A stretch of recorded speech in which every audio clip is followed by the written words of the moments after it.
Sabi po sa Matthew 7:25, the rain shall fall down, the streams or rivers shall rise up, the wind shall blow and it will beat against the house, but the house will stand because it is built in good foundation. So sa pagbati ko sa ating Senate President, Majority Leader at ating colleagues ngayong hapon na to, I'd like to emphasize the first thing na ang pundasyon ng isang bansa, ng isang bayan, ng isang senado, ng isang pamilya o ang pundasyon ng mga Pilipino ay napakahalaga. Nasusubukan ang ating pundasyon pagka meron pong kalamidad o sakuna. So ang ginamit po sa Biblia ay yung pag-ulan, pagbaha, paghangin.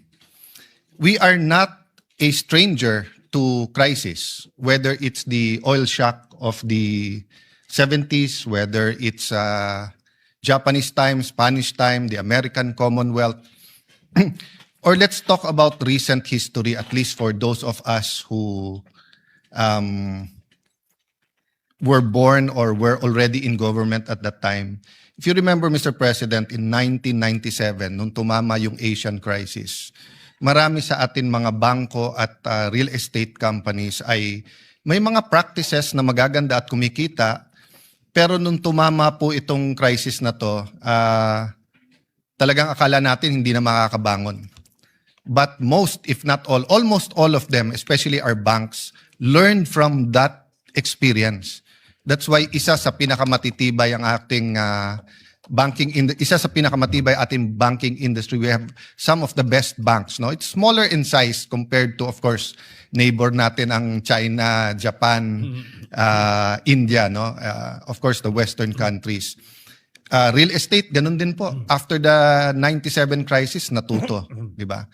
Ang Hong Kong po tinamaan ng SARS. So nung tinamaan ng SARS, nung dumating yung COVID, hindi lang sila mas maraming laboratories, pero mas madali nilang na pinairal ang kanilang mga contingency plans. Ang Thailand naman ay isa sa pinakamasama ang tama nung bago po ang AIDS pandemic. So, aside from beefing up their research, their hospitals, their information drive, nung tumama din ang pandemic, mas handa din ang Thailand. Unfortunately, for example, for our tourism industry, during the pandemic, I think was Bayanihan 2, no? We tried to put money for infrastructure kasi ang Vietnam pala, ang Thailand, ang Hong Kong, several countries tahimik lang during the pandemic, pero para mabigyan ng trabaho ang kanilang mga constituents at the same time para ihanda pag nag-open na sila, ay slowly pala ay pinuput in place yung infrastructure. So of course, ginagawa ngayon ang subway, nandiyan po yung Bulacan Airport, tuloy-tuloy po ang pagpapaganda ng airport sa Clark. I'm hoping sa kulit po ng ating majority leader, I think 10 years niya nang kinukulit or more, yung bukid nun, yung mga regional airports. I still remember the time when SP Soto was also mentioning the former grandeur of the Soto Hospital in Cebu. And all of us experienced nung napakaganda in terms of service ang PGH. Pero grabe ang pila at kulang talaga sa equipment. And now if you look at both hospitals, Vicente Soto in Cebu and the PGH, napakaganda. Part of the reason of this is because pag crisis, we learn to work together. So yes, there are so many things that drive us apart. Ang politics ngayon napakainit. Pero kailangan natin, if there are two words that I want to leave or two concepts today after the sponsorship is one, consensus. Pag sobrang bigat ng problema or maaring sobrang bigat na harapin. So let me put that in focus. Kung matapos kagad in the next few days ang problema ng gera ng Iran, US, Israel at pilit na apektado yung buong region at buong mundo dahil we are now a global village and we now see na intricate masyado yung connection ng mga ekonomiya natin. No? So yung relationship, for example, ng fertilizer sa natural gas, di ba? So yung presyo ng fertilizer tumataas din. Japan has nuclear power but still they import 90%, di ba, of their energy needs or yung sa oil. No, I don't think I'm precise with that statistic, but just to give us an idea that sabi kasi dati pagka sinipon ang Amerika, nagkakasakit yung buong mundo, di ba? So nakita natin ngayon, di ba? Pagka inubo ang Middle East, nagkakahika ang buong mundo, no? And if it ends soon, then I think except for the loss of lives na hindi naman natin maibabalik, di ba? In terms of yung economic, everyone can put the pieces back together, di ba? Pero pag tumagal to, lalo, Mr. President, if it goes more than 1 month, and if all sides continue to hit critical infrastructure, including oil depots and refineries, also kung hindi mabubuksan yung mga rota kung saan po pwedeng ma-deliver by ship yung mga oil, magsaspiral po ang maraming mga ekonomiya. But ito po ang problema. Hindi po madali magtipid sa oil or let's say sa sasakyan, 4-day week, etc. But for example po, no, madaling sabihin sa mga school, huy, magtipid kayo at let's say mag-online na lang tayo. Pero hindi po lahat ng bata may internet eh. Hindi lahat po may tablet, di ba? At iba pa rin yung face-to-face learning. Madaling sabihin sa mga mall, halimbawa, magbawas kayo ng 2 oras. Pero apektado din po ang ekonomiya, apektado din po ang sales, baka may mawalan din ng trabaho doon, di ba? So my point, Mr. President, it's like clockwork. Hindi mo pwedeng sabihin, eto lang ang sira, kaya umaandar pa yung relo. Pag may tinamaan sa makina ng relo, the whole mechanism of telling time gets affected. And that is the spirit of this resolution. To call on the executive, dahil sila naman po ang tinalaga ng ating konstitusyon, to build a consensus with the private sector, with the local governments. To be fair, they are doing that. Nag-announce kagad sila ng mga measures. I think this afternoon yung mga mayors committee ni dating Senador at Secretary Ralph Recto, Executive Secretary, about yung ibibigay na ayuda or subsidy sa ating pong mga jeep at tricycle. But we were discussing in the lounge with Senator Hontiveros. He was saying nga na sa Germany, no, sinubsidize nila yung mga mass transportation.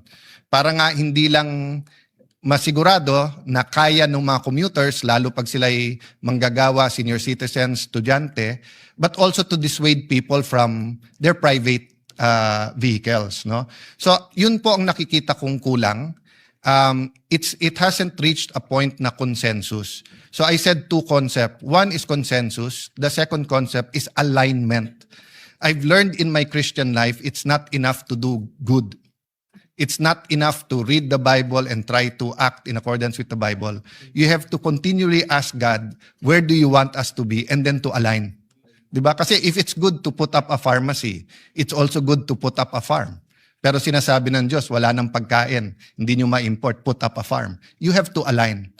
So napakaraming magagandang panukala ngayon. But is it aligned with the national government, the local government, and the private sector? So yes, Mr. President, sa resolution na to, 15 days lang po nilagay natin. It's because in 15 days, we would know if the crisis is getting bigger or kung wala na. So I don't think there's a problem that we expect the worst or prepare for the worst. Kung hindi, nandyan yung contingency plan. Lastly, Mr. President, let's not miss opportunities.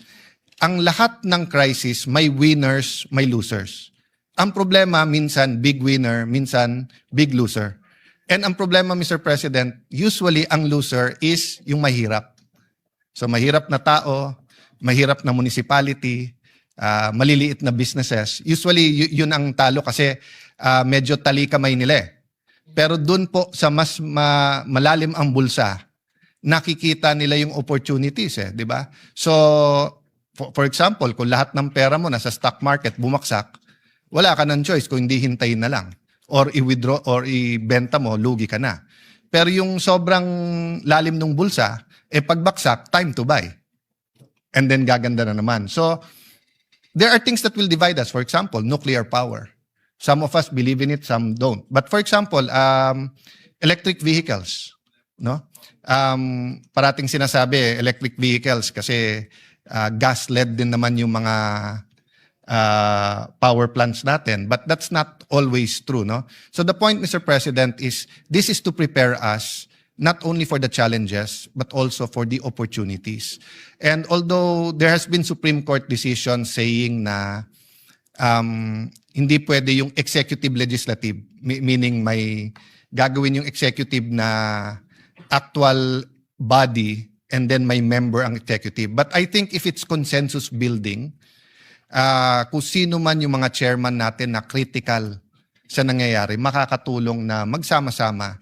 And lastly, Mr. President, as I close and as I pray that God will show us the opportunity, show us the challenges, strengthen us, help us to have a little bit, kung hindi man total, a little bit of political ceasefire at mag-focus muna sa maaring malalaking problema.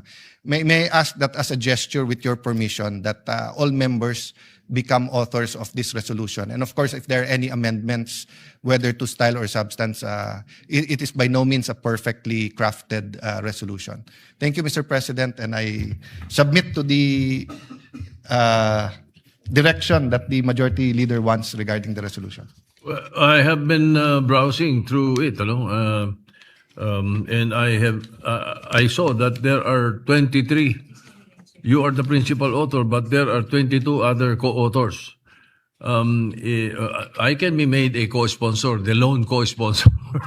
That would be an honor, Mr. Because I'm President. the only one who did not sign because I was late. I was not able to read it before you filed it. Well, you're only late once. I'm late all the time, Mr. President. So it will be an honor if you will be the principal sponsor. I will be honored if I am made a co-sponsor of the measure. And all the senators listed as co-authors remain as co-authors.